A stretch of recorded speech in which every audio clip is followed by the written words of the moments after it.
Churchill کا اقرار۔ سر Winston Churchill انگلستان کے انتہائی مشہور سیاستدان تھے۔ وہ سن 1940 سے سن 1945 تک برطانیہ کے وزیر اعظم رہے۔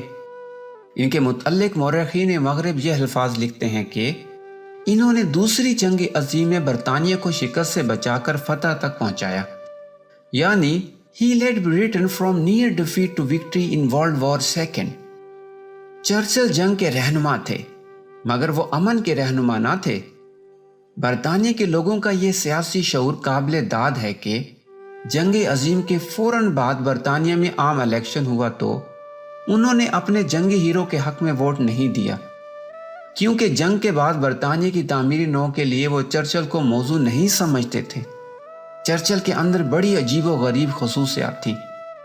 ان کی ایک خصوصیت کا ذکر مسز وجے لکشمی پنڈت نے اپنی سوانح عمری میں اس طرح کیا ہے۔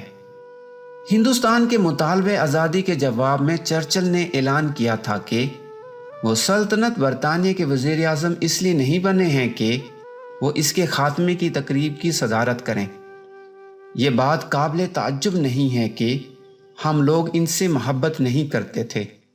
جو چیز قابل تعجب ہے وہ یہ ہے کہ آخر میں جب وہ میرے بھائی جواہر لال نہرو سے اس وقت ملے جب کہ عبوری حکومت بن چکی تھی، تو دونوں نے ایک دوسرے کو چاہا اور دونوں میں آزادانہ گفتگو ہوئی۔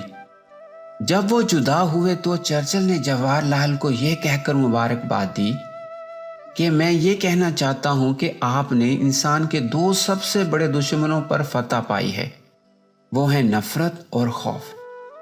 یعنی he was the man who had announced that he had not become His Majesty's first minister to preside over the liquidation of His Majesty's empire. It was not surprising that we did not love him. What was surprising was that when he finally met my brother after the formation of the interim government, they liked each other and were able to talk freely. When they parted, Sir Winston paid Bhai a handsome tribute. I want to say that you have conquered two of man's greatest enemies, hate and fear. Maulana Wahid uddin کی کتاب کتاب زندگی۔